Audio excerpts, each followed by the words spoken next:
میں اکثر دیکھتا ہوں کہ میاں صاحب کے شعر پڑھے جاتے ہیں نا تو لوگ رونے لگ جاتے ہیں، لیکن قرآن پاک پڑھا جاتا ہے تو ہمیں رونا کیوں نہیں آتا؟ اس کی وجہ یہ ہے کہ وہ شعر سمجھ میں آتے ہیں، قرآن کی آیات ہمیں سمجھ میں نہیں آتی، ہمیں کیا پتا، بلکہ ہم تو عذاب والی آیت پہ کہہ رہے ہوتے ہیں سبحان اللہ ماشاء اللہ، وہاں عذاب کی بات ہو رہی ہے کہ اللہ سب سے نچلے طبقے میں گرائے گا دوزخ کے، تو ہم کہتے ہیں سبحان اللہ، پتہ نہیں نہ چل رہا کیا ہو رہا۔ اور کچھ ہمیں شوق بڑا عجیب ڈال دیا گیا ہے، جو قاری صاحب آتے ہیں وہ کہتے ہیں ذرا اونچی آواز میں سبحان اللہ کہیں، ذرا زیادہ زور لگائیں، تاکہ کوئی خبر نہیں کہ یہ کیا ہو رہا ہے۔ عذاب والی آیت پہ بھی سبحان اللہ ماشاء اللہ، کیا بات ہے بھئی، آپ عذاب پہ راضی ہو رہے ہیں، یہ تو بہت بڑی جرت ہے۔ اگر ہمیں نماز کا ترجمہ یاد ہو، عبادت کرنے کا لطف اگر ہم لینا چاہتے ہیں، ہمیں پتہ چلے، رسول پاک صلی اللہ علیہ وسلم فرماتے ہیں، رب کہتا ہے سورت فاتحہ میں نے اپنے بندے کے درمیان بانٹ لی ہے۔ جب میرا بندہ نماز پڑھنے عبادت کرنے کھڑا ہوتا ہے، سورت فاتحہ پڑھتا ہے تو آدھی میری آدھی میرے بندے کی ہے۔ بڑا خوش نصیب نہیں جو اللہ کا پارٹنر بن جائے، جو اللہ کا بھائی وال بن جائے۔ اس سے مراد معاذ اللہ کو یہ نہ لے کہ اس سے مراد شرک ہے، میں اس معنوں میں بات کر رہا ہوں جس معنوں میں رسول پاک نے بیان فرمایا۔ اللہ فرماتے بانٹ لیا ہم نے، یہ خدا کی رحمت کی بات ہے، اللہ کے فضل کی بات ہے۔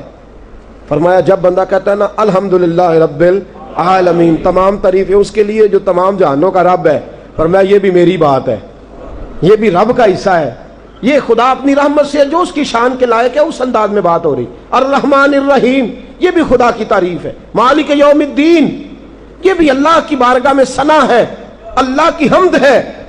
اور جب کہتے ہیں نا ایاک نعبد و ایاک نستعین، مولا میں تیری ہی عبادت کرتا ہوں، تو ہی مجھے مدد فرما کے اس عبادت پہ استقامت دے گا، پھر کہتا ہے اہدنا الصراط المستقیم۔ فرمایا جب یہاں سے شروع کرتا ہے تو اب بندے کا حصہ شروع ہو گیا ہے۔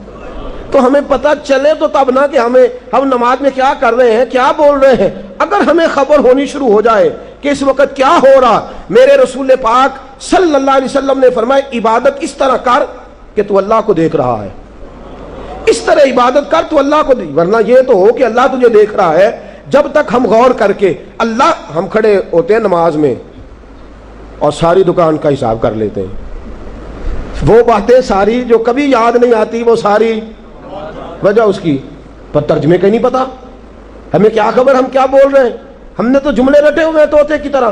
جب تک ہم غور نہیں کرتے، تفکر نہیں کرتے، سمجھتے نہیں، اس وقت تک عبادت کی لذت نصیب نہیں ہوتی تھی۔ آؤ دیکھو جنہیں عبادت کا ذائقہ تھا، جنہیں عبادت کی لذت تھی، وہ تو یوں تھا کہ جیسے خدا سے ہم کلام ہے، شیر خدا مولا کائنات علی المرتضیٰ رضی اللہ تعالیٰ عنہ 2 تیر کندھے میں پیوست ہو گئے، جنگ کا موقع ہے، 2 تیر لگ گئے کندھے میں، طبیبوں کو بلایا گیا، کہا یہ تیر نکالنے ہیں۔ وہ کہنے لگے علی بڑی تکلیف ہوگی، یہ تو زمانہ نہیں تھا نا انجیکشن لگا لیا بے ہوش کر لیا، کچھ ایسے معاملات ہو گئے۔ کہا بڑی تکلیف ہوگی، ہم آپ کو درخت کے ساتھ باندھیں گے۔ توجہ ہے آپ کی، جھانک رہے ہیں آپ، ایک ہماری نماز ہے اور ایک یہ نماز ہے۔ کہا علی آپ کو درخت کے ساتھ باندھیں گے اچھی طرح، اس لیے کہ جب نکالیں گے آپ بہت تڑپیں گے، بڑا مشکل ہو جائے گا، کہیں تیر جو ہے وہ اگر حرکت کر گیا تو آپ کے وجود کو نقصان دے گا، ہم نے سیدھا کھینچنا ہے۔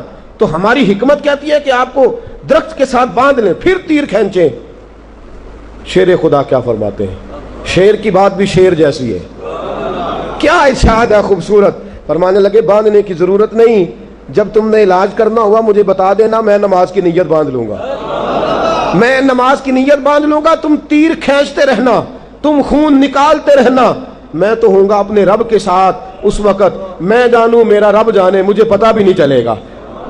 طبیب کہتے ہیں آئے، 1 نہیں 2 نہیں 4 نہیں درجن آدمی، 12 آدمی آئے، جناب علی نے اللہ اکبر کہہ کے نماز کی نیت باندھ لی۔ کہتے ہم نے تیر کھینچے، جناب علی نے حرکت بھی نہیں فرمائی۔ جناب علی نے، یہ وہ لوگ ہیں جو عبادت میں ہیں، مجھے سوز دے، مجھے ساز دے، مجھے نیم شب کا نیاز دے، دم سجدہ خود کو میں توڑ دوں، مجھے ایسا ذوق نماز دے، میں تیری بہار کا پھول ہوں، میں کھلا بھی ہوں تو تیرے لیے، مجھے میری شاخ سے توڑ لے، مجھے اپنی زلف کا ناز دے۔ حضرت امام زین العابدین جناب امام حسین رضی اللہ تعالیٰ عنہ کے کربلا میں بچ جانے والے صاحبزادے امام زین العابدین رضی اللہ تعالیٰ عنہ گھر میں کھڑے ہیں، مصلی پہ کھڑے ہیں، نماز پڑھ رہے ہیں، گھر میں آگ لگ گئی، بچہ قریب سویا ہے، جب آگ کا دھواں اور شعلے باہر نکلے محلہ اکٹھا ہو گیا، کوئی کسی بالٹی میں پانی لا رہا ہے، کوئی کسی مٹکے میں پانی لا رہا ہے، کوئی کسی پیالے میں پانی لا رہا ہے، آگ بجھاتے رہے، لوگ شور کرتے رہے، امام زین العابدین نماز پڑھتے رہے، نماز پڑھتے رہے، پڑھتے پڑھتے نماز فارغ ہوئے، لوگ کہنے لگے حضور آپ کے ارد گرد شور تھا، آپ نے توجہ نہیں کی۔ فرمانے لگے کیا ہوا؟ مجھے تو خبر ہی نہیں، توجہ ہے آپ کی؟ حضور نے فرمایا جس کا دل حاضر نہیں اس کی کیسی نماز ہے؟ ہماری توجہ ہی نہیں، ہمیں خبر ہی نہیں کہاں کھڑے ہیں، ہمیں پتہ ہی نہیں، ہم بے ذوق نماز گئے، بھاگے، دوڑے، جلدی جلدی گئے، سجدے میں ہم گئے لیکن ہماری پیشانی کو سجدے کا سرور نہیں ملتا۔ فرمایا امام زین العابدین نے کیا ہوا؟ کہ حضور آگ لگ گئی تھی، بچہ سو رہا تھا، گھر جل رہا تھا، آپ نے توجہ ہی نہیں کی، ہم آگ بجھاتے رہے، آپ نماز پڑھتے رہے۔ فرمانے لگے تم دنیا کی آگ بجھا رہے تھے، میں جہنم کی آگ بجھا رہا تھا، تم دنیا کی بجھا رہے تھے، میں جہنم کی آگ بجھا رہا تھا۔ جب کوئی عبادت میں لگ جائے ایک وقت لگتا ہے، ایک وقت لگتا ہے عبادت کرتے کرتے کرتے کرتے کرتے کرتے ایک وقت ہے، وہ جو حدیث میں حضور نے فرمایا نا کہ خدا کی عبادت اس طرح کر کے تو اللہ کو دیکھ رہا ہے، یہ صحیح بخاری صحیح مسلم کی روایت، یا اتنا تو خیال کر کے اللہ تجھے دیکھ رہا ہے۔ ہمارے صوفیاء فرماتے ہیں پہلے یہ پریکٹس کرو کہ اللہ دیکھ رہا ہے، جب یہ بات جم جائے گی پھر ایک وقت آئے گا کہ تم اس طرح ہو جاؤ گے کہ تم اللہ کو دیکھ رہے ہو، تم خدا کو دیکھ رہے ہو، ایسا وقت آئے گا۔ حضرت جناب حسن بصری رحمۃ اللہ علیہ کے پاس ایک شخص آیا، کہنے لگا حضور میں توبہ کرنے آیا ہوں۔ فرمایا کس بات کی؟ کہنے لگا میرا ایک غلام تھا، میں نے خریدا، مجھے توبہ کرا گیا ہے۔ وہ شخص بہت شراب پیتا تھا، بڑے برے کام کرتا، توبہ کر گیا۔ فرمایا کیا ہوا؟ کہنے لگے جی میں نے غلام خریدا، اور خرید کے جب میں اس کو لایا اور لا کر کے جب میں نے کہا اس سے، میں نے کہا کہ بھائی تو کس طرح میرے ساتھ ڈیلنگ کرتا ہے، میں تجھے ملازم رکھتا ہوں، کیسے کام کرے گا؟ اس نے کہا کہ بس ایک میری شرط ہے، آپ مجھے نماز سے منع نہیں کریں گے، دن کو کام بتائیں گے، رات کو نہیں بتائیں گے۔ کہتے ہیں 5 نمازیں پڑھتا، ایک دن رات کو میری اچانک نظر پڑی تو زمین سے آسمان تک نور ہی نور ہے۔ کہتے ہیں میں نے آگے بڑھ کے دیکھا تو میرا غلام نماز پڑھ رہا ہے، میں نے اپنی بیوی کو بلایا، دونوں گئے، ہم نے کہا یہ کیا ہے؟ اٹھا، کہنے لگا ایک زمانہ تھا جب میں روشنی ڈھونڈا کرتا تھا، جب میں نور ڈھونڈتا تھا، میری عبادت نے اب مجھے وہ مقام دیا ہے کہ جہاں میں ہوتا ہوں نور وہاں پہنچ جاتا ہے، روشنی وہاں آ جاتی ہے۔ کہتے ہیں یہ لفظ کہے اور کہنے لگا راز کھل گیا ہے، اب میں دنیا میں نہیں رہوں گا، وہ تو انتقال کر گیا، مجھے عبادت کے طریقے بتا گیا۔ شیخ شبلی کہتے ہیں ایک بادشاہ سے میرا اختلاف ہو گیا، بادشاہ نے مجھے شیر کے پنجرے میں ڈال دیا۔ کہاں؟ کتنا آسان ہے میرے لیے بات کرنا اور کتنا مشکل ہے اس موقع پہ سامنا کرنا، شیر کے پنجرے میں ڈال دیا۔ توجہ ہے آپ کی؟ فرماتے ہیں میں پنجرے میں گیا، شیر نے میری طرف دیکھا تو میں نے اللہ اکبر کہہ کے نیت باندھ لی۔ فرماتے ہیں میں نماز پڑھنے لگا، شیر میرے پیر چاٹنے لگا۔ بادشاہ مجھ سے کہنے لگا یہ کیا ہے؟ میں نے کہا یہ ایک مقام ہے، میں خدا کی بارگاہ میں آیا ہوں، اور جو جس کی بارگاہ میں آ جائے، جو جس کے گھر آ جائے، وہ اس کی پناہ میں آ جاتا ہے۔ جب سے عبادت شروع کی ہے میں اپنے رب کی پناہ میں چلا گیا ہوں، اب کوئی مخلوق میرا کچھ بگاڑ سکتی۔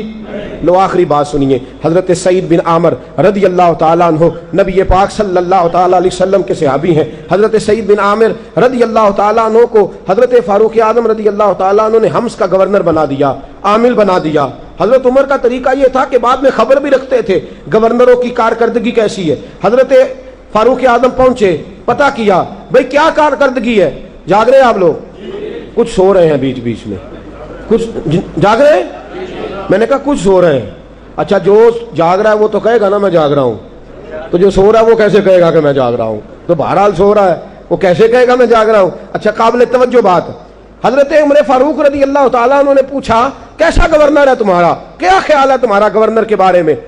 انہوں نے کہا جی ہمارا گورنر بڑا اچھا ہے پر 4 شکایتیں ہیں ہمیں۔ کتنی؟ 4۔ فرمایا کون سی؟